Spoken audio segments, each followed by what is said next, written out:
nós aqui na TV Direta para darmos início ao nosso programa Saúde.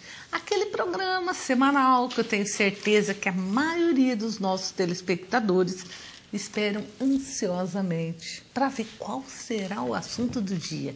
E, gente, hoje, como sempre eu falo, um assunto interessante que eu tenho certeza que vai alegrar todos e onde muitos vão aprender bastante a respeito dessas patologias. Hoje estaremos falando sobre as doenças dos olhos, né?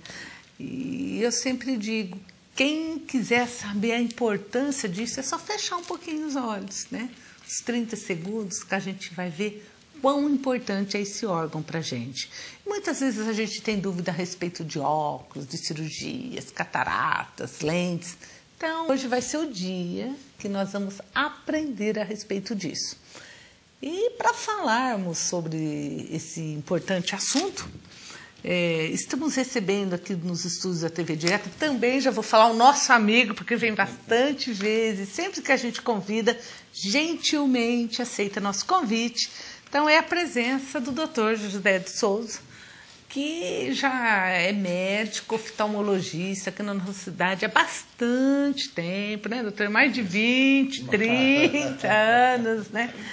E eu gostaria, assim, de iniciar o nosso programa já dando as boas-vindas ao doutor. Muito, mas muito obrigada mesmo por ter aceito o convite de estar aqui com a gente. Eu que agradeço a oportunidade de estar aqui com você. Então, gente, vocês já viram o nosso convidado, já sabem o assunto do programa.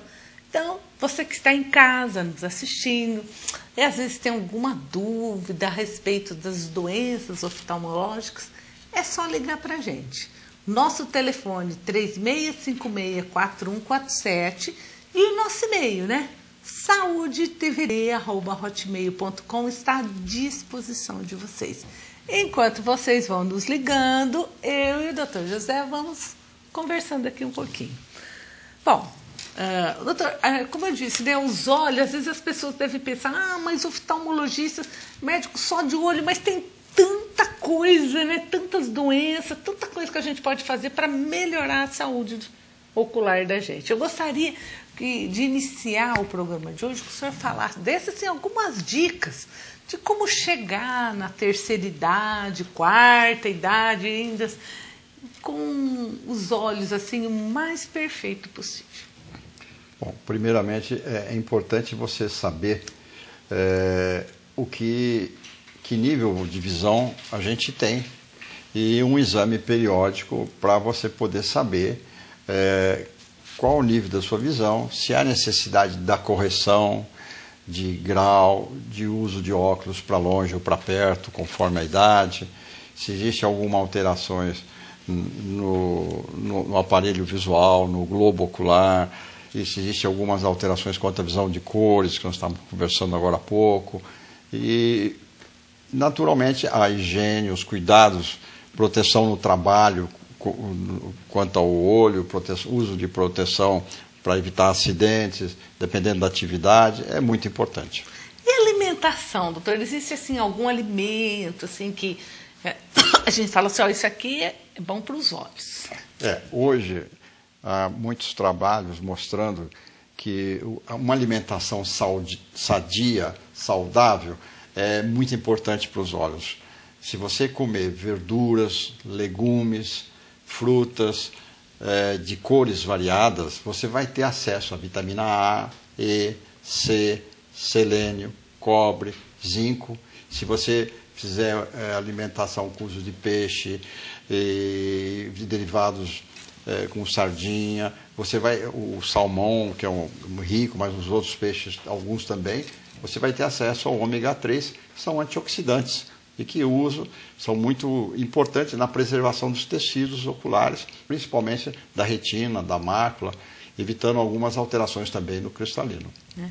Então é como sempre, né? Sempre comer de maneira saudável. Isso é importante. Porque muitas pessoas não sabem, mas, por exemplo, a gordura, o colesterol, o triglicéridos, tudo isso pode prejudicar a saúde ocular também, né? Sim, desde que você vá ter outras alterações, por exemplo, a hipertensão, o diabetes, isso vai refletir nos olhos. A hipertensão vai dar alteração, a pressão alta vai dar alteração nos vasos, no fundo do olho. Existem casos extremos, que você tem hemorragia, alguns vazamentos nos vasinhos lá dentro do olho que vão comprometer a visão. A mesma coisa o diabético. O diabético não controlado, ele tem grande chance de vir sofrer problemas nos vasos da retina. E aí começam a aparecer pequenos pontos hemorrágicos ou uns vazamentos que a gente chama de exudatos, que vão comprometendo a visão, podendo chegar a uma situação extrema de levar uma visão muito baixa. A gente sempre fala assim que o diabético, ele tem que se preocupar sempre, assim, que ele vai ao médico e fala, como será que está a minha creatinina? Será que meu rim está bom? E como estão meus olhos? Então, o diabético tem que ir regularmente no oftalmologista, não tem? Sim, é aconselhável. Um diabético que já, quanto mais tempo ele tem de história de diabetes, maior a chance de vir aparecer a alteração nos vasos e nos nervos. E nos olhos, no exame do fundo de olho, você tem condições de examinar os vasos e ver o retrato do resto do corpo. São pequenos vasos, a gente chama arteríolas ou vênulas, veias pequenininhas, elas começam a sofrer alterações e mostrar essas alterações que o diabético pode ter. A gente chama uma retinopatia diabética. E uma vez que aparece, se você faz, junto do clínico, um controle do diabetes, da glicemia, você consegue controlar para não progredir muito rapidamente. Às vezes você tem que indicar para fazer aplicação de laser, cauterizar aqueles pontos que têm os vazamentos, hemorragias.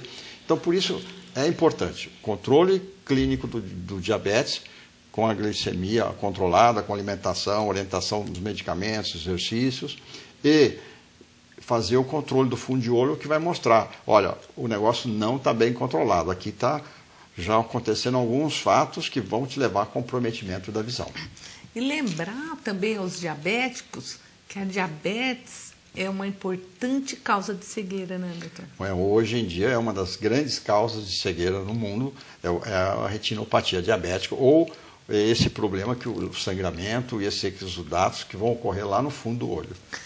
Gente, enquanto nós estamos conversando aqui, vocês que estão nos assistindo, ligue para a gente, ajude-nos a fazer o nosso programa Saúde. Nosso telefone é o 36564147 e o nosso e-mail, né? saúdetvd@hotmail.com está à disposição de vocês.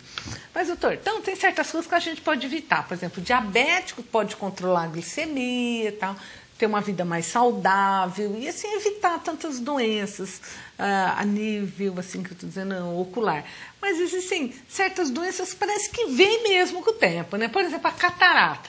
Não tem como evitar, tem? Existem alguns cuidados que, se você toma, você pode diminuir a incidência, a velocidade com que ela venha. Então, a exposição aos raios solares, ao sol, ele é rico em raios ultravioletas. Quem se expõe muito, protegendo do ultravioleta, ele diminui a alteração que o raio vai produzir, tanto aqui na frente do olho, que é a córnea, onde pode nascer aquela pelinha que a gente chama pterígio, como no cristalino, que é essa lente que tem dentro do olho, que os raios ultravioletas tem o UVA, o VB e o VC, vai atingir o cristalino e vai favorecer a opacificação ou aparecimento da catarata. E no fundo do olho, lá na retina, na mácula, o raio ultravioleta vai dar a degeneração macular que vem com a idade também. Então, é muito comum, é um dos casos citados, são as pessoas que trabalham nas salinas, onde se faz a retirada do sal no mar. A incidência de raios solares é muito grande e a reflexão é muito grande. Então, existe um tipo de catarata, que eu falei, a catarata do pessoal que trabalha em salina, porque ele se expõe muito ao raio ultravioleta. Então, ele tem uma incidência maior, mais precoce, mais jovem, vai aparecer. Então, no sol, o ideal proteção, é proteção. São de raio ultravioleta. Um óculos bom, né? Bom a gente deixar claro isso, né? Isso é importante, né? Porque você pode ter tanto numa lente clara como uma lente de sol, né? A proteção do raio ultravioleta. E aí tem uma quantidade que ele consegue controlar.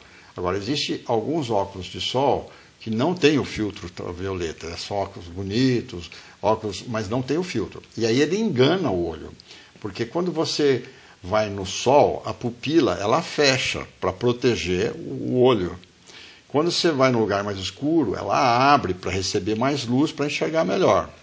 Quando você coloca o óculos de sol, se escurecer o ambiente, a pupila vai abrir. Se você estiver num lugar que tem sol, o raio ultravioleta vai chegar. Mas o óculos de sol escureceu e ele, se não tem o filtro, ele entra. Então ele engana teu olho. E o que vai acontecer? O raio ultravioleta vai te atingir o interior do olho, porque na verdade ele só está escurecendo, mas não está filtrando o raio ultravioleta.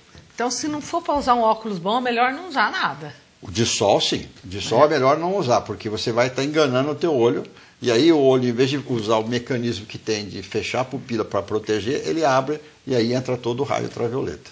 Mas, doutor, logo que nós estamos falando de óculos, assim, das pessoas que às vezes compram óculos, assim, que não é lá muito adequado, e o que dizer, então, dessas pessoas que vão, às vezes, na ótica e falam, eu estou precisando de um óculos, e experimentar um, experimenta o outro, assim, até achar o ideal. Quando você, por exemplo, começa a ter dificuldade de visão para perto, próximo aos 40 anos, a gente chama presbiopia, a dificuldade de visão de perto, 40, 50, 60 anos, a gente começa a ter que afastar para enxergar, é sinal que o nosso olho está pedindo para ter um grau para perto, para auxiliar a enxergar melhor. Existem lugares que você vende mais um e meio, 2, 3, quer dizer, se você vai testando, chega uma hora que você acerta um. Só que é mais comum você, um olho direito, ser diferente do olho esquerdo, o grau. Então, o grau esférico mais um, ou tem um 1,25, ou tem um astigmatismo que não aparece nesses óculos que são vendidos assim. Então, aquilo é uma aproximação. Seria a mesma coisa se a gente fosse numa loja de roupa e vejo lá e põe uma roupa, essa tá boa. Aí eu vou num alfaiate, eu vou numa costureira e peço para fazer sobre a minha medida. Então, aquilo é feito com as suas medidas exatas. Tá certo, às vezes você compra uma blusa, né? Aperta o braço, faz sabor na barriga, né? Não tem jeito, você precisa fazer algum acertozinho lá. Né? Tem que ter muita sorte para dar em cima, né? Mas vamos lá, vamos então iniciar a responder então as perguntas dos nossos telespectadores que já estão chegando. E você que estiver em casa nos assistindo, tiver com alguma dúvida, vamos lá, vamos aproveitar hoje a presença do Dr. José de Souza Silva e aprender mais, né, a respeito das doenças oculares. Então vamos abrir, né? A Dona Odete já ligou, a Dona Odete ligou para a gente, estamos dando um grande abraço para o senhor, que cuida sempre dos olhos, dos netinhos dela, do Tiago, o senhor é um excelente médico, gosta muito do senhor. Ligou para registrar um abraço aqui. Agradeço, um abraço para ela também. Dona Odete, um abraço para a senhora e para toda a família, que eu tenho certeza que estão nos assistindo. A Marina da Coab 2 diz que o olho esquerdo dela vive irritado, né? Vive vermelho, doendo, e chega a doer até a cabeça, né? E às vezes, doutor, saem muitas secreções. O que pode ser isso? E ela gostaria de saber se é verdade que exame de fundo de olho pode até detectar tumor. Sim. Bom, se ele está irritado, o olho, precisa ver se tem alguma causa, tipo uma conjuntivite, uma inflamação, para ter dando essa secreção, a ramela no olho. Se ele fica muito sensível ao sol, ao vento, ele pode ter uma inflamação intraocular também. Ele pode ter uma inflamação fora, uma conjuntivite, pode ter uma inflamação dentro, uma uveíte, e pode ter um aumento da pressão intraocular, ou às vezes um grau que não está sendo corrigido, e esse olho, que pode ser diferente do outro, está fazendo um esforço para tentar corrigir. Isso dá cansaço, dá desconforto, dá vermelhidão. No exame do fundo de olho, uma das preocupações é sempre você analisar também a possibilidade de ter um tumor. E isso é feito desde na maternidade, no berçário, se faz o teste da luzinha, que é jogar um feixe de luz no olho da criança, e quando esse feixe de luz chega no fundo do olho, ele vai encontrar a retina que é vermelha, então o foco vai aparecer vermelho. Se um olho aparecer uma cor diferente, geralmente esbranquiçado ou diferente do vermelho, pode ser que ocorra a presença de um tumor, que é um retinoblastoma, que é um dos tumores, felizmente não é muito comum, mas pode acontecer, mas é muito grave. E outros tipos de tumores também que pode vir a acontecer. Né? Às vezes até um tumor no cérebro, né, doutor? Você pode ter uma metástase que vai atingir o olho. Então, quem faz algum tratamento para algum tipo de tumor, às vezes os médicos costumam pedir para segmento o exame de fundo de olho para ver se está tudo bem, se não está ocorrendo nenhuma prosseguimento da doença. E é bom a gente falar também, às vezes as pessoas têm alguma infecção no olho vermelho, e começa o uso indiscriminado de colírios, né, doutor? Um passando colírio para o outro. E isso daí é uma coisa muito errada, porque colírio tem antibiótico, né? O que é muito comum, às vezes alguém aparece com algum problema no olho e sempre tem alguém que tem algum colírio em casa que usou por algum motivo. Desde um colírio só lubrificante, ou um colírio só para tirar o ardor, ou um colírio de antibiótico, ou um colírio para uma inflamação que tenha corticoide, ou um colírio para controle da pressão. Agora, colírio é remédio para usar no olho, mas tem colírio para cada doença, para cada problema. Então as pessoas falam, tem um colírio aqui, mas não é. Não é. E você fala, estou com uma coceira, não tem nenhum colírio em casa, não, né? Tem. E às vezes acontece que alguém usou um colírio numa situação que precisou dilatar a pupila por causa de uma inflamação dentro do olho, aí guardou o colírio, acabou o tratamento, guardou. E aí a pessoa, você tem um colírio? Pode usar. Aí pega, dilata a pupila, aí a pessoa não enxerga perto, começa a ter dificuldade de visão, aparece apavorado com a pupila dilatada, fala, nossa, não sei o que aconteceu, eu estava com um problema no olho, aí meu amigo me deu um colírio, olha que outro jeito que está. Aí você fala que provavelmente você usou um colírio para dilatar a pupila, que alguém já usou. Então o ideal é quando você acaba o tratamento mais sério desse, é você pegar e jogar fora o medicamento para não cair na tentação de usar o colírio para uma situação que não indicada. Apesar que tem aqueles colírios lubrificantes, aí não tem problema. Não, né? Esse aí você pode usar, ele só vai lubrificar, tem uma ação só externa no olho, qualquer pessoa.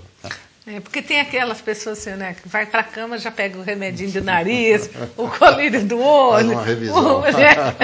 Já vai assim com aquele check-up, com a bolsinha, né? E vai fazendo os acertos. Então, o lubrificante pode, né? O lubrificante é um colírio que pode ter em casa, é bom ter. Quando você tem um ardor, um desconforto, um cansaço. Agora, na época da seca, que está baixa a umidade relativa do ar, geralmente no final do dia você pode estar com o olho cansado, um colírio lubrificante pode ser usado. Tomar cuidado, porque às vezes as pessoas, ao pingar o colírio, elas tocam muito próximo ao olho e tocam nos cílios aqui. Então, às vezes o frasquinho se contamina. Então, foram feitos alguns trabalhos em alguns hospitais que pegaram os colírios que estavam sendo usados lá naquelas salas de exame e fizeram uma cultura. E, para surpresa deles, muitos daqueles colírios que estavam lá estavam contaminados e apareceram bactérias que estavam dentro do vidro do colírio que estava sendo usado. Pingando o colírio e contaminando o olho, né? Agora, assim, não tem, acho que, lubrificante melhor que a água, né, doutor? Olha, a água é boa, só que ela também precisa ser uma água boa, né? Porque se você depender da origem... Né? E hoje, essas lágrimas artificiais, esses lubrificantes, eles estão fazendo estudos para aproximar o máximo possível da qualidade do filme lacrimal, que ele tem camada que tem gordura, aquosa, tem uma outra camada que vai... Então, eles tentam aproximar o máximo possível. Então, o melhor sempre é o uso de um colírio apropriado, estéril, que não tenha contaminação. Então, vamos lá. O Mané Garrucha, nosso telespectador de sempre, também já ligou. Um abraço, Mané. Mais uma vez, obrigado pela sua audiência. A Joyce da Alvorada diz o seguinte: doutor José, aquela doença que é transmitida pelo gato pode deixar uma pessoa cega? Geralmente, acredito que seja a toxoplasmose, né? A toxoplasmose o gato, o cachorro, o carneiro, eles podem ser portadores, ter o toxoplasma no intestino e eles mesmos não terem problema. Uma vez que eles eliminam as fezes, eles deixam alguns oocitos, um meio de contágio, que quando você entra em contato, você pode se contaminar, comendo uma verdura mal lavada, ou às vezes, no caso do porco, do carneiro, comendo uma carne mal cozida, não frita. Quem gosta de quibe cru, por exemplo, é um perigo, porque a carne crua ela tem grande chance de ter o cisto, coraçãozinho de frango, ou mesmo um hambúrguer que não seja bem passado, você pode adquirir. Uma vez adquirido, você pode ter toxoplasmose sistêmica. Mas se ela atingir o olho, ela vai dar uma inflamação dentro do olho, que pode ser na parte anterior, que deixa o olho bastante vermelho, irritado, e pode ser lá na retina.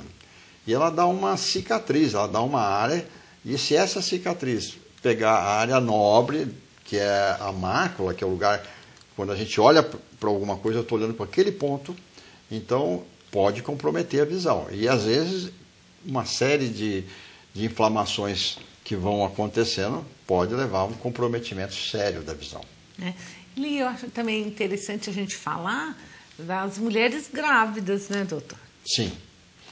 No caso da toxoplasmose, aí a preocupação sempre das mulheres grávidas, que até o 3º mês da gravidez, quando você tem uma fase aguda da toxoplasma, pode trazer problema para o feto. E aí, problemas sérios na visão. Não é? Não, mas isso aí é muito facilmente resolvido durante o pré-natal, né, doutor? Por isso é importante o pré-natal, ter o seu médico fazendo acompanhamento e ele vai tomar todas as medidas, os cuidados necessários. Importante quem já teve, estar ciente que quem teve toxoplasmose vai ser portador de toxoplasmose e ele, no caso da mulher, avisar sempre, quando ficar grávida, ao seu médico, que ela já teve um surto de toxoplasmose. A Irene da Mocoquinha gostaria que o senhor falasse sobre aquela pele que cresce nos olhos. Essa pele, eu creio que seja a pelinha que cresce por fora no olho, que chama pterígio. E essa pelinha, ela geralmente começa aqui no canto interno do olho, pode ser lateral também, e ela vai crescendo. Às vezes ela não fica muito grande, mas às vezes ela cresce e vai na direção da pupila, da menina dos olhos. Quando ela cresce muito, vai chegando perto da menina dos olhos, não é bom, porque ela pode fechar um pouco a visão. É como se eu colocasse um adesivo no vidro do óculos aqui, vai tampar. Não é? Então, se ela for pequena, você, às vezes, com o uso de um colírio, você consegue tirar aquela irritação para não ficar tão vermelho, quando o sol, o vento, o pó, qualquer coisa irrita e dá muito desconforto. Agora, quando ela cresce, às vezes há a indicação de retirar. Mas o que é importante é, por mais bem feita que for a cirurgia, ela tem muita chance de voltar. Então, antigamente se operava quase tudo. Hoje, às vezes, quando ela é pequena, a pessoa fala, vamos acompanhar e controlar, porque às vezes você tira um pterígio pequenininho, a cirurgia foi muito bem feita, mas ele volta a crescer de uma forma muito, assim, às vezes, maior do que era. Existem várias técnicas cirúrgicas, uso de antiblásticos, outros medicamentos, que às vezes fazem um transplante de conjuntiva para pôr naquele lugar em que ela estava, que ajudam a diminuir a chance de voltar ou de recidivar. Certo. E a Irene diz também que ela tem um cansaço na vista e que às vezes ela tem uma sensação que ela vê luzes, assim, com... luzes, principalmente nas laterais dos olhos. Ela gostaria de saber, doutor, isso pode ser sinal de alguma doença grave? Olha, o cansaço pode ser, a gente pode pensar que seja, às vezes, a falta do uso de um grau correto para ajudar a diminuir o esforço visual. O fato de ver luzes, relâmpagos, flashes, pode ser sinal de uma tração que a retina, lá no fundo do olho, está sofrendo, e que isso pode levar a uma ruptura da retina com um descolamento de retina. Então, se você começa a ver muitos flashes, relâmpagos, e começa a perceber que isso está se acentuando, pode ser. Ou, às vezes, até um hipertenso, quando está muito acentuado, só o estímulo da pressão dos vasos na retina já é suficiente para dar alguns flashes. Ou a tração que ocorre de uma gelatina que tem dentro do olho, quando você tem uma inflamação ou alguma outra situação, pode dar. Ou o míope que tem a retina muito fina, também pode ter. Se for com muita frequência, é bom fazer o exame de fundo de olho. Doutor, é até importante isso que o senhor falou, porque muitas vezes o paciente hipertenso, o próprio oftalmologista, no fazer o exame, ele fala, ó, pode ser que você está com a pressão alta, né? Sim, é muito comum os clínicos pedirem o exame de fundo de olho para controle de hipertensão. Então, você tem uma graduação que você vê o nervo óptico, depois você vê a artéria, a veia, e o hipertenso, a artéria vai ficar bem estreita, fechada, aumenta o reflexo dela na face, e ela vai ficar, às vezes, soltando algum líquido ali dentro, porque a pressão é tanta que ela chama exudato, e às vezes, nos casos mais graves, até hemorragia. Então, isso serve para a gente ver se o quadro de hipertensão está sendo bem controlado ou não. Que às vezes se usa um medicamento, cada um tem uma resposta. Ou o segmento do tratamento que o paciente tem, às vezes não é o suficiente. Ó, a Maria Aparecida da Coab 1 disse que teve catarata, operou, colocou a lente atrás do olho, e isso já fazem 30 anos que ela fez essa cirurgia. E hoje ela vê umas bolinhas pretas. Ela gostaria de saber o que é isso, né? Essas bolinhas pretas que ela vê de vez em quando. Dentro do olho, atrás da menina, dos olhos na pupila e atrás da lente intraocular, existe uma gelatina, que a gente chama de vítreo. Essa gelatina, ela fica... se a gente olhar no microscópio, ela tem umas linhas que se cruzam, a gente chama lamelas, e às vezes onde essas linhas se cruzam, ficam pontos mais densos. E a luz, ao entrar dentro do olho, projeta a sombra desse pontinho. Então, a gente, se olhar para uma luz clara e depois olhar para uma parede, você vai, às vezes, perceber a imagem negativa desses pontos.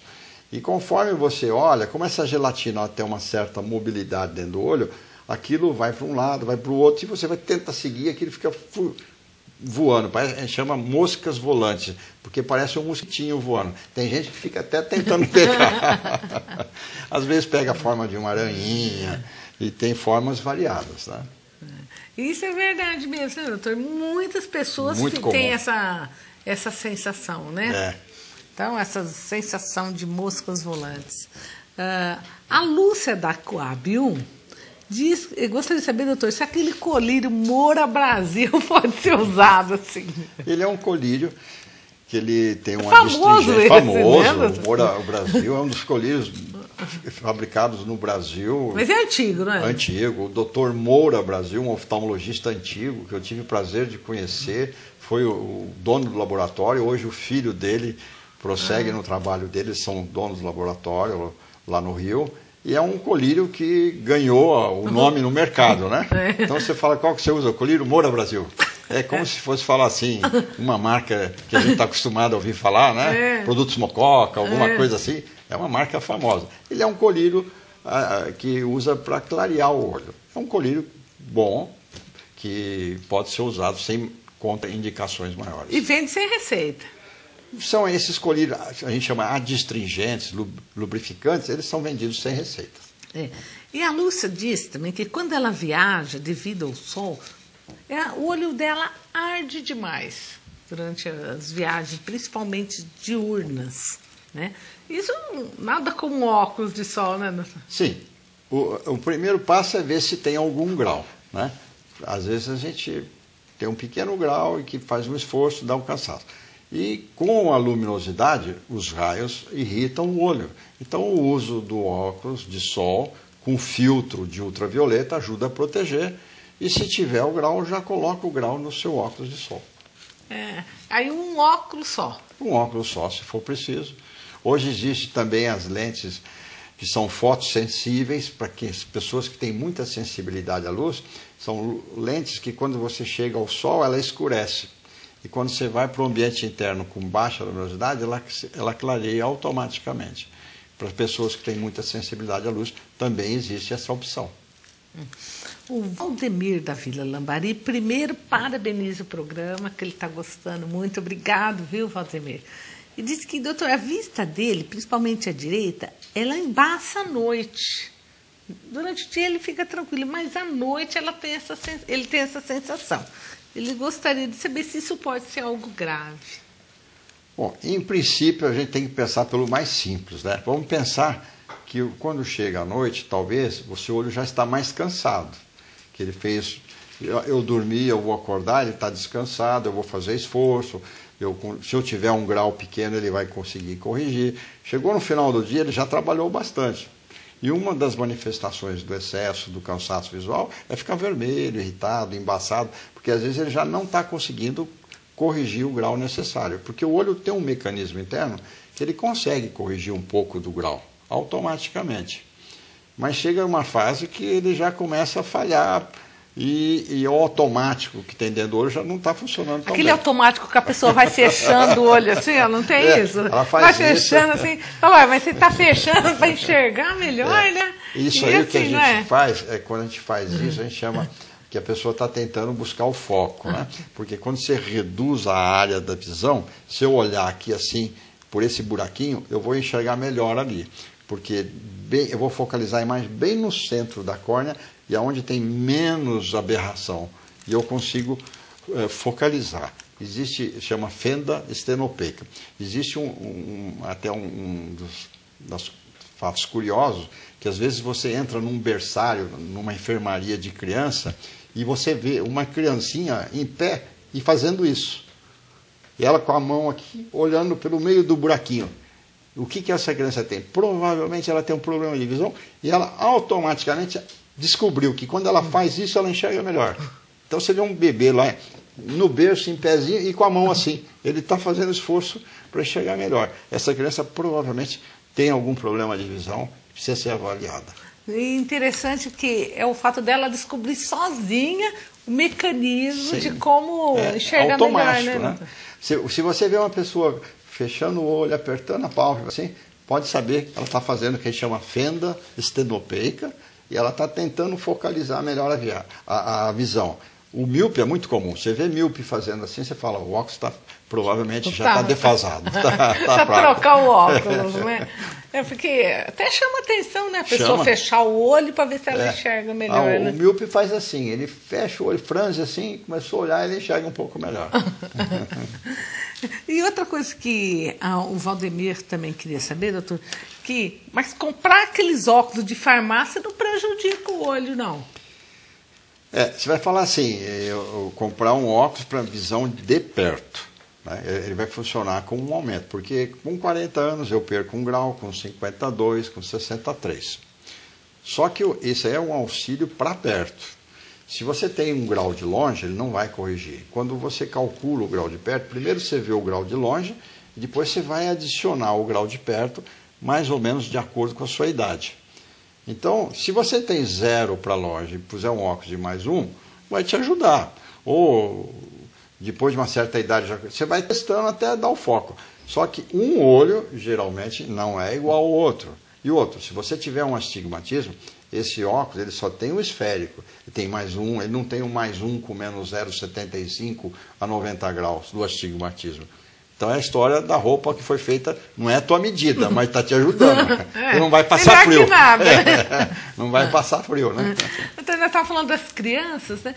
Mas existe algum sinal assim que a mãe que tem seus filhos pequenos pode falar assim, puxa, será que meu filho está enxergando bem? Porque tem muitas mães, tem os nenês, as crianças pequenas, e tem às vezes essa dúvida, né? O importante é, vamos dizer assim, já ao nascimento, na maternidade, vai ser feito alguns testes, usar o colírio para evitar a infecção, vai fazer o teste da luzinha. E à medida que a criança vai crescendo, ela vai tendo um estímulo visual melhor, ela começa a seguir as pessoas que estão próximas, ela consegue focalizar, responder a estímulos, sorrindo ou vendo alguma coisa que ela se interessa. O importante é a mãe ver se os 2 olhinhos acompanham os movimentos de alguém que está chamando a atenção. Às vezes a criança tem um problema de estrabismo, um olho acompanha, o outro fica parado. Um vai para um lado, o outro não vai. Então isso é um problema de estrabismo que precisa ser visto e o quanto antes estimulado para corrigir. É interessante, às vezes a gente descobre pela foto, né? Você tira uma foto da criança e fala, nossa, mas o olho dele não está certinho, né? Esse problema da foto é muito comum e geralmente é assim, a mãe às vezes acostuma, mas vem uma tia, uma vizinha, uma amiga e fala, nossa, está alguma coisa errada. Ou então pega a foto e fala, nossa, mas o que aconteceu? Aí há um outro detalhe que é, por exemplo, na criança, às vezes ela vira a cabeça para olhar e a pálpebra encobre o cantinho do olho.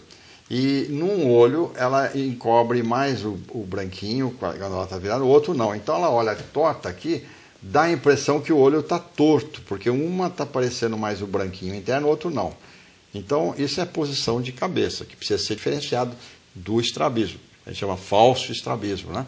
Então é muito comum, às vezes, as mães levam as crianças e falam assim, nossa, eu vi a foto, a minha tia, minha avó, minha mãe, alguém chamou atenção e agora está todo mundo preocupado lá em casa. E ele está com a cabeça virada, né? E a criança está com uma posição de cabeça que não é habitual. Ó, a Valéria da São Domingos, ela até gostou do senhor falar lá do Moura Brasil, mas ela queria saber do Claril também, se pode usar todo dia. Todos esses colírios são descongestionantes, eles têm um antisséptico, que é para matar a bactéria, e tem às vezes um vasoconstritor, que é para fechar os vasozinhos, as veias quando estão muito vermelhas, você fecha. Isso de uso contínuo não é assim muito bom, porque todo medicamento tem um efeito secundário, né?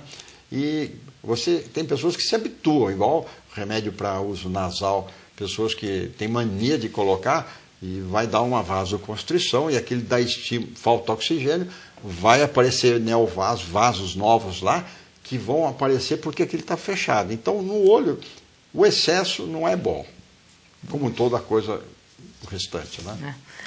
A Irene da Vila Carvalho gostaria de saber o seguinte, quando faz uma cirurgia de catarata, leva muito tempo para voltar a trabalhar, assim? Tem que ficar muito tempo de repouso?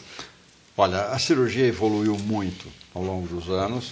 Hoje as técnicas são bastante aprimoradas. Os aparelhos usados são os facoemulsificadores, são os aparelhos que fazem a abertura, são muito tecnicamente evoluídos e permite que se faça uma cirurgia muito diferente de alguns anos atrás.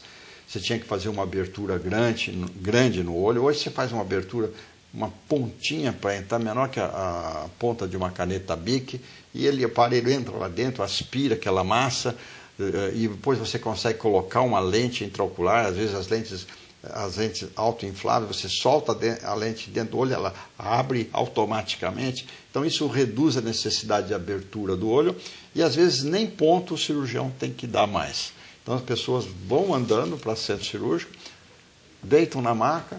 O que dá mais trabalho às vezes para o médico que vai fazer a cirurgia é montar todo o equipamento. A pessoa chega, já piga o colírio, faz a abertura. Quem hoje faz isso todo dia com uma técnica habitual, faz isso com uma tranquilidade, com uma facilidade e que dá também condição de retorno à atividade. A pessoa levanta da mesa, vai embora, vai andando para casa, faz um repouso, não vai abaixar para pegar as coisas no chão, não vai fazer esforço. Alguns dias para dar tempo daquela pequena cicatriz selar e cicatrizar e voltar às atividades com bem mais tempo, com menos tempo que antigamente. Deve ser assim, uma alegria tão grande, né? A pessoa tem catarata nos olhos, está vendo lá tudo embaçado. De repente o médico vai lá, faz aquela cirurgia, ele abre os olhos, vê tudo clarinho. Tudo. Sim. Deve ser muito bom, muito né? bom. Poder proporcionar isso. Né? Você vê que a pessoa tinha dificuldade, ela passar a enxergar e ela notar que o quanto ela não estava enxergando, que ela consegue visualizar as pessoas, os objetos em volta do ambiente dela, é muito bom. A Beatriz da São Domingos, ela tem 60 anos, falou que está com começo de catarata. Ela gostaria de saber se a tendência é aumentar e se a catarata aumenta o grau do óculos. A catarata, geralmente quando ela vai aparecer, o cristalino, que é essa lente que tem dentro do olho, ela é transparente igual o vidro de um óculos. Com o tempo, ela vai perdendo, ela vai ficando mais densa. É como se você tivesse um vidro de uma garrafa clara e uma garrafa mais escura. Ela vai ficando escura. E ela filtra a luz que entra dentro do olho. Então, isso é um processo natural de envelhecimento, que, com o tempo, algumas pessoas mais cedo ou mais tarde vão ter. E não existe tratamento para evitar. Hoje descobriram alguns tratamentos em fases experimentais que estão tentando reduzir a velocidade de opacificação, mas não que vá fazer diminuir. E uma vez que começou o processo, provavelmente vai evoluir. Agora, cada pessoa tem uma forma de evolução. É muito difícil falar. Tem pessoas que levam anos, tem pessoas que em alguns meses.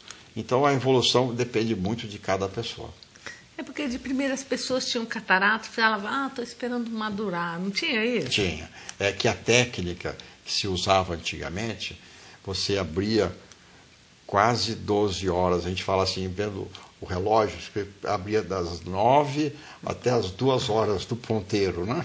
Então você tinha que fazer uma abertura e você usava uma técnica que entrava com um crioextrator, que era um gelo seco, abria, tocava naquele catarata, na cristalina, parecia uma bola assim, esbranquiçada, aí você tirava, né? E hoje, esses aparelhos que se usam, os facoemulsificadores, eles são um microaspirador, ele vai lá e tritura as partículas do cristalino e aspira, joga um ar, um jato ali dentro e aspira ao mesmo tempo. Ele vai quebrando e aspirando.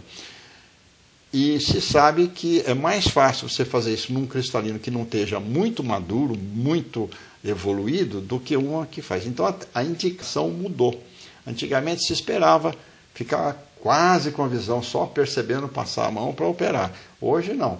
Existem lugares que se operam cada vez mais cedo, às vezes chegando até tirar cristalino transparente para correção de grau.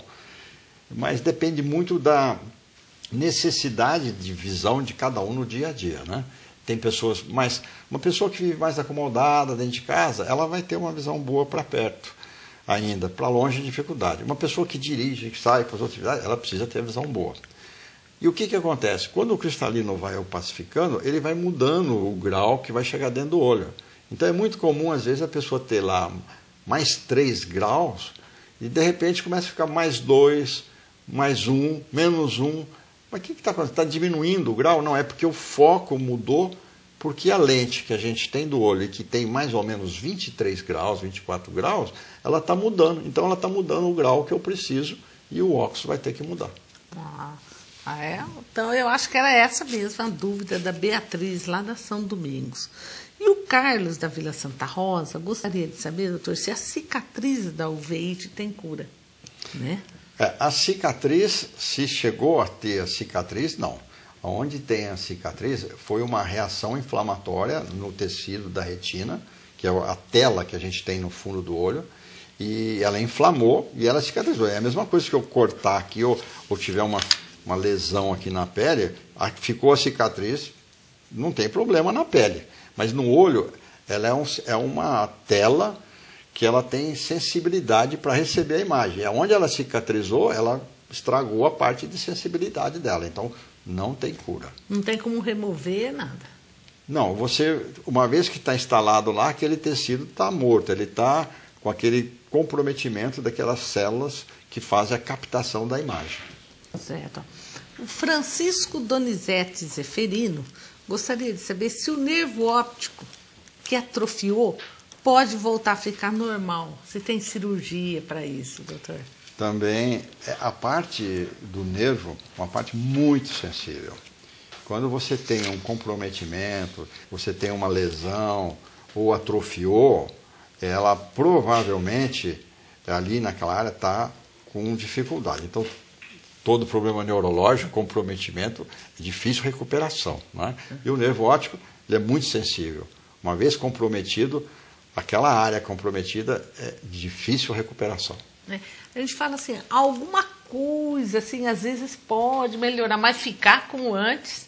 Porque é como se eu pegasse um feixe, um cabo de feixe que leva energia ou leva imagem da antena da televisão, e são vários cabos dentro de um cabo maior.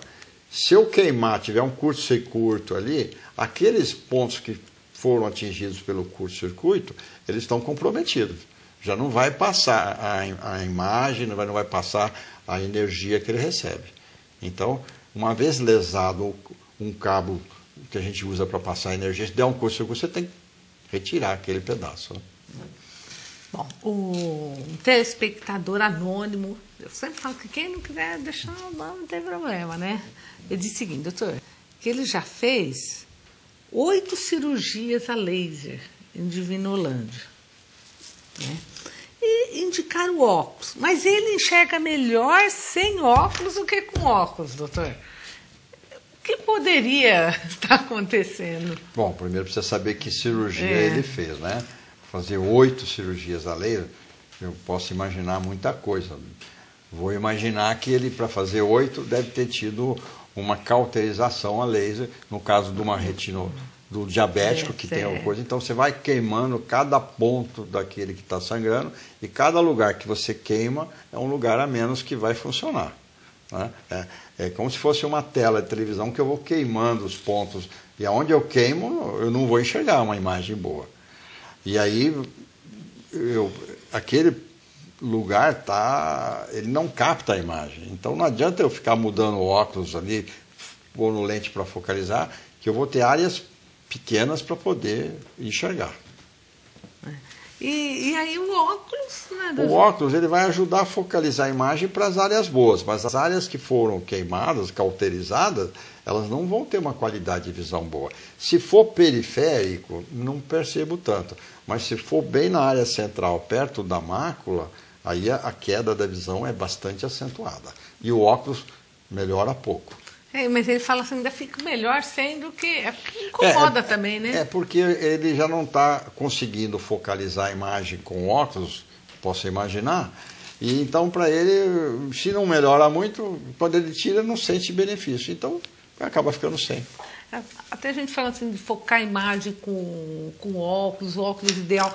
Não sei como está agora, mas existiu durante um bom tempo assim que o governo fazia aquele projeto escolar, né, Sim. doutor? Onde se pegava as crianças. Até na minha época teve. Sim, muito. Esse sempre foi um programa da Secretaria de Educação de preparar algumas pessoas para fazer o teste na escola, em toda a classe, principalmente no pré-escolar, nos primeiros anos da escola. E é simples, põe uma carta de letras ali na frente, de números, e alguém dá um oclusor, tampa um olho, determinada distância, lê aqui, e tapa o outro, lê ali. Se tem um nível que a pessoa consegue ter uma visão normal, e você detecta crianças que estão na fase pré-escolar, se está enxergando ou não, se tem um olho que enxerga, o outro não. E uma vez feito o problema, é feita a triagem, é feito um teste novamente já com uma outra pessoa, e quando é feito, que percebe que há um problema, é encaminhado a um serviço de saúde onde tem oftalmologista. Né? E muitas vezes, né, esse projeto, a criança levava até o óculos para casa, né? Tinha a segunda parte do projeto, era feito o exame, depois com o oftalmologista, e ele dava a receita, e às vezes tinha algum programa de algumas entidades. O Lions Clubs tem um trabalho muito bonito disso no mundo inteiro, que ele faz a doação dos óculos, e as crianças conseguiam, às vezes, algumas entidades, outras também doavam armações e o grau, e a criança já saía com o óculos depois de algum tempo. Um projeto muito bonito, né? Muito. Não sei se está tendo ainda continuidade isso daí, né? A Secretaria de Educação, ela tinha esse programa, depois foram feitos alguns convênios com algumas outras entidades, algumas prefeituras, e tinha, na época, algumas faculdades faziam os mutirões, o pessoal vinha e fazia o teste e já faziam as análises. De vez em quando tinha alguns mutirões que eram feitos. É verdade. Ó, a Júlia, aqui do centro, ela disse que os olhos dela, doutor, sempre dói com a claridade. E ela faz exames, vai ao oftalmologista, eles não indicam óculos, porque eles falam que os exames não dão nada, né? E ela gostaria de saber assim, o que pode ser feito assim para ajudar a melhorar esse incômodo, né, da visão dela diante da claridade. Olha, aí sempre a porta de entrada é o primeiro exame, ver qual é a visão, qual é a sua queixa, o nível de visão, se tem algum problema no olho, se tem algum problema de grau para ser corrigido. Como você já disse, não foi feito, não foi achado nenhum problema, mas algumas pessoas têm uma sensibilidade maior à luz. Tem pessoas que, quando você vai examinar, você jogou o foco de luz, a pessoa já fecha o olho, começa a lacrimejar, e é uma característica dela, de sensibilidade à luz. Então aí, se tiver necessidade do grau, usar o óculos com grau, e aí uma lente fotossensível, ou que é aquela lente que quando sai o sol escurece, no ambiente interno ela clareia, vai ajudar a dar mais conforto.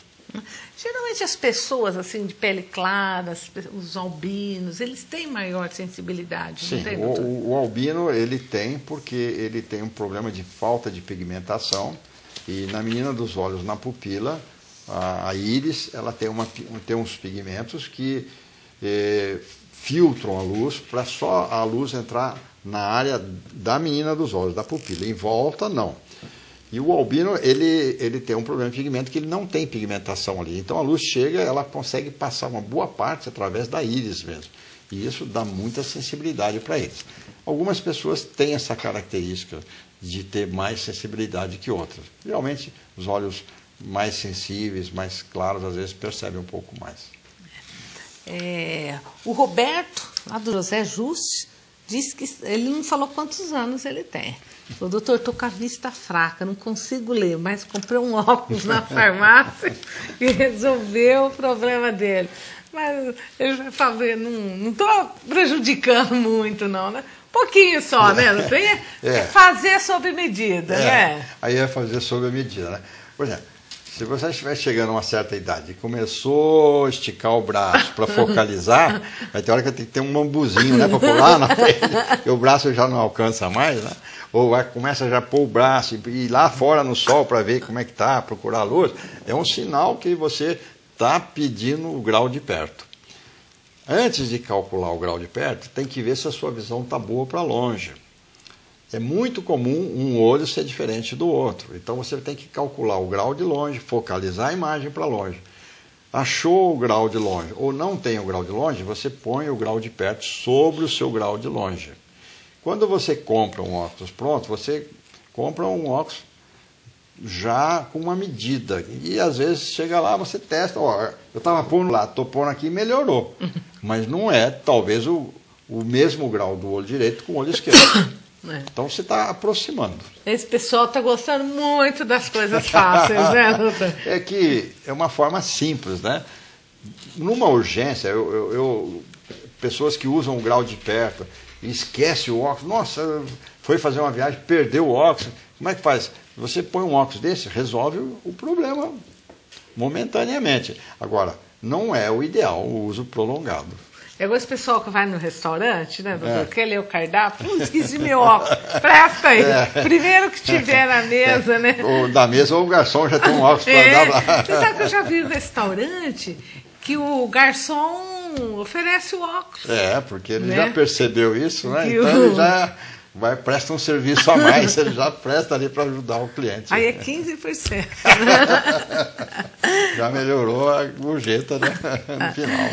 Mas vamos lá, ó. A Roselida São Domingos diz que ela tem 8 graus na vista esquerda e 5 na direita. Aí não falou o quê, né? Doutor, gostaria de fazer cirurgia, né? É perigoso? Olha, a cirurgia hoje que a gente faz para tirar o grau, diminuir o grau, ela precisa ser bem indicada também, né? Se for míope, -5, -8, depois de ser feito um bom exame do olho, vai se fazer alguns exames chamados topografia, mapeamento da córnea, medir a espessura da córnea, e ver o tipo do grau, se tem astigmatismo, se não tem. E baseado nisso, você faz um cálculo, existe um computador que já faz o cálculo e te dá quanto pode corrigir. Dependendo, um tem 5, um tem 8, está numa faixa, se for míope, é uma correção razoável. Se for hipermétrico, dá para corrigir também. Os resultados não são tão bons quanto ao míope. O míope fica feliz, porque melhora muito. O hipermétrico diminui o grau, mas às vezes ele não consegue ficar sem ter que usar um pouquinho. Então, diminui no hipermétrico, mas não resolve totalmente. No míope, às vezes, as chances da visão ficar melhor, são boas. Mas tudo depende de uma boa análise. Mas é uma cirurgia tranquila, né, doutor? A cirurgia, geral, né? As cirurgias, de certa forma, elas evoluíram muito graças aos aparelhos, aos lasers que foram desenvolvidos, que melhoraram demais a qualidade. Quem primeiro fez uma cirurgia foi o Fyodorov, foi um russo, que ele bolou a cirurgia.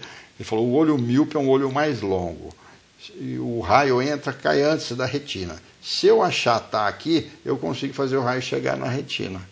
Então, o que ele fez? Ele falou: eu vou fazer o olho ficar mais chato aqui, em vez de ser curvo, eu vou fazer. O que ele fez? Ele pegou com um gilete e cortou, fez pequenos cortes na córnea, no sentido do ponteiro do relógio, às 12, às 6, às 3, às 9, depois ia fazendo, fez uma tabelinha de quanto ele precisava aprofundar o corte na córnea, porque senão ele furava o olho, e com isso ele foi observando que ele achatava, e com isso ele conseguiu melhorar.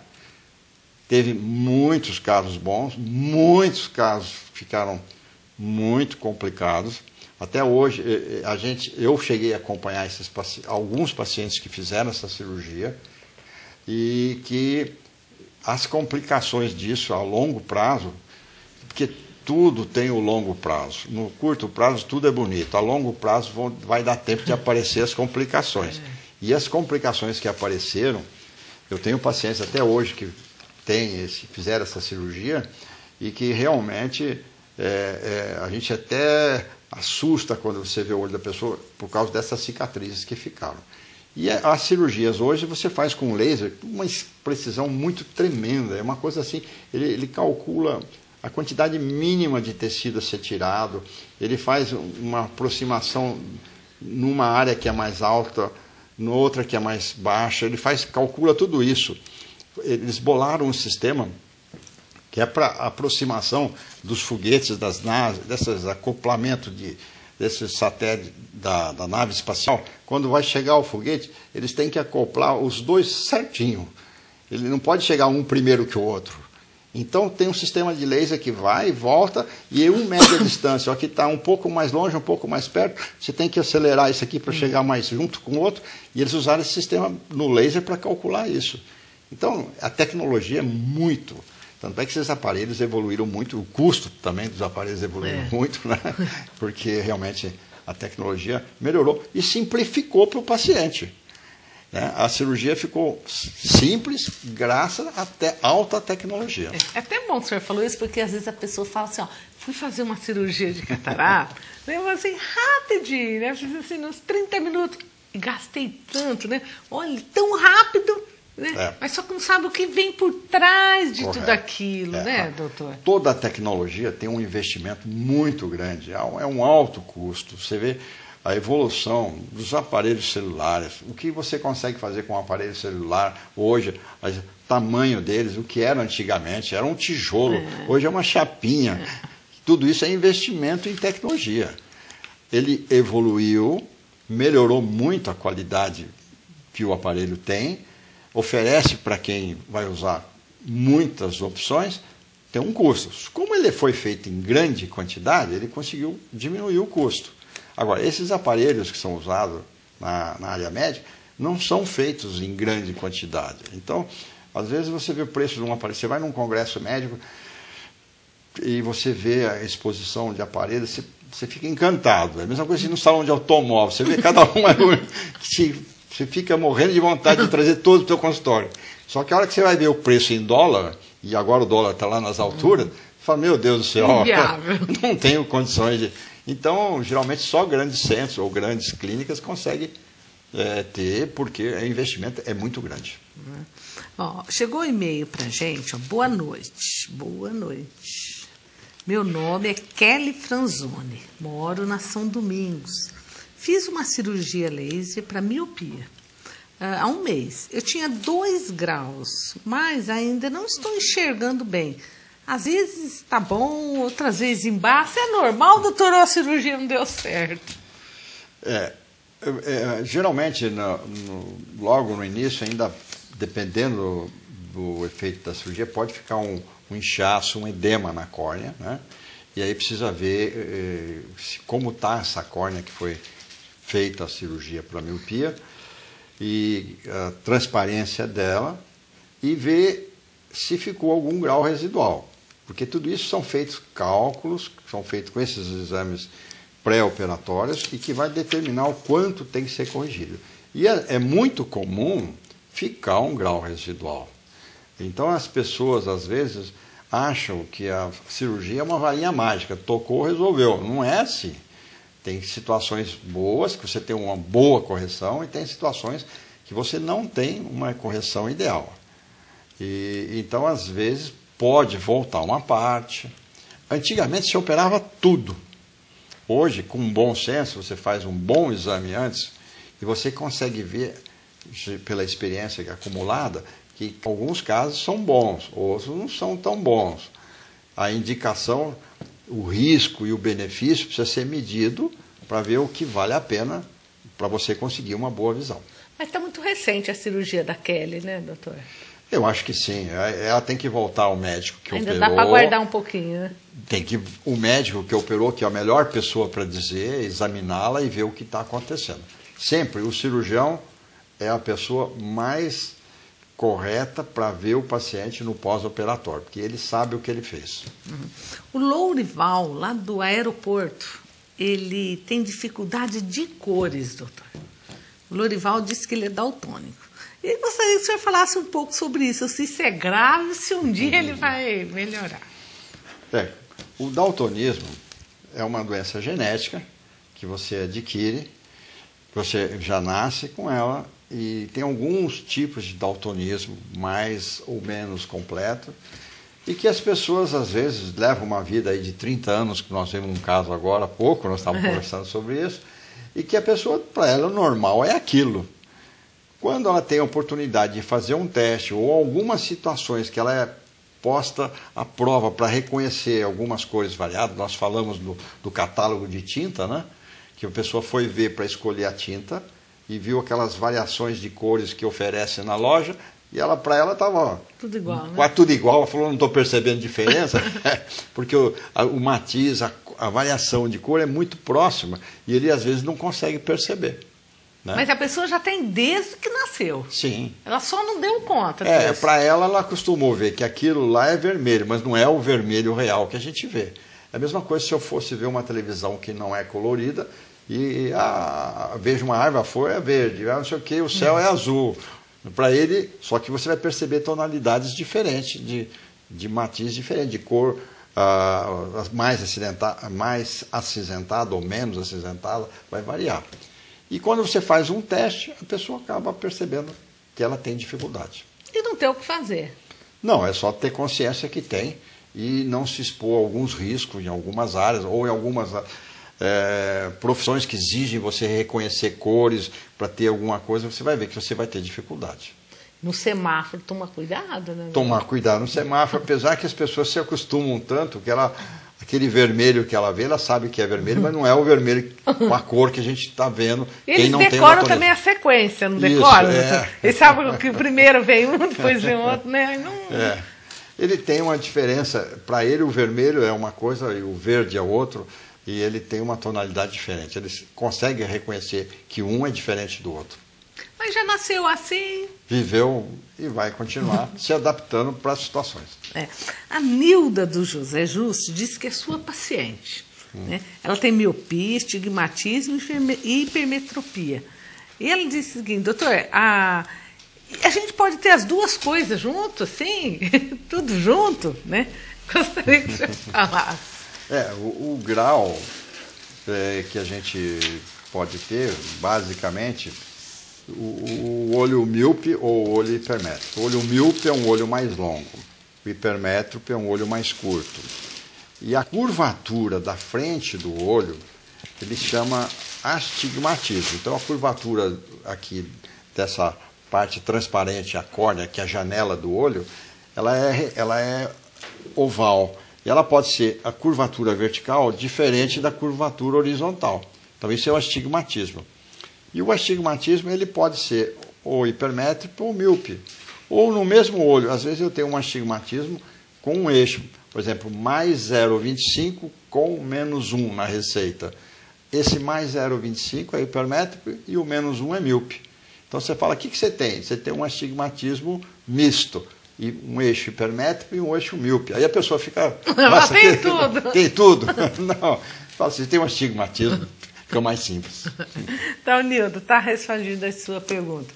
Doutor, eu gostaria de mais uma vez agradecê-lo, né? A hora se vai, né? Passa rápido. Foi um bate-papo muito bom aqui com a gente. Eu tenho certeza que agradou a todos os nossos telespectadores. Deixar aqui registrado, então, mais uma vez, o meu reconhecimento, minha gratidão por ter aceito o nosso convite, né? E desejar que o senhor continue essa pessoa assim, agradável, né? Que a gente percebe quando a pessoa gosta do que faz, né? Se dedica na especialidade, e isso é muito bom. E eu deixo aqui a palavra aberta para que o senhor faça as suas considerações finais. Então. Bom, eu queria agradecer o convite, é sempre essa oportunidade de poder estar aqui, conversar com todos os telespectadores, ouvir as perguntas, mostrar, na medida do possível, o que é mais recomendável, o que é aconselhável fazer. E, para mim, sempre é uma alegria grande poder estar aqui com você e com todos os telespectadores. E eu gostaria de lhe oferecer os doces da Biba. Né? Não sei se você gosta dos docinhos, mas esses doces são muito bons. Né? Esse pé de moça. Nossa. Agradecer a Pérola, que manda os doces para os nossos convidados. Né? Um abraço para ela. E quem nunca experimentou os doces, gente, ó, vale a pena experimentar esses doces mocoquenses. Né? Esses dias eu tenho um amigo oftalmologista em São Paulo, o Dr. Yoshitaka. Ele é um grande especialista em retina, e desde quando eu vim para cá e trabalhei com ele no Hospital das Clínicas, ele foi um grande amigo, até me cedeu um aparelho que o meu era importado e não tinha chego. E aí quando eu ia a São Paulo sempre levava doce de mococa para lá. E o ano passado, em dezembro, eu fui num congresso no Hospital das Clínicas, encontrei com ele e falou, pô, você esqueceu de mim, rapaz? O que é? Eu falei, mas o que aconteceu? Pô, você não me traz mais doce de mococa? Então, ó, tá aqui a sugestão, né, doutor? Doces da Biba. Então, gente, a todos vocês que nos acompanharam, participaram do programa Saúde, eu gostaria de deixar mais uma vez aquele abraço no coração. Fiquem com Deus e até a próxima semana, se Deus quiser. Obrigada, doutor. Muito obrigado a vocês.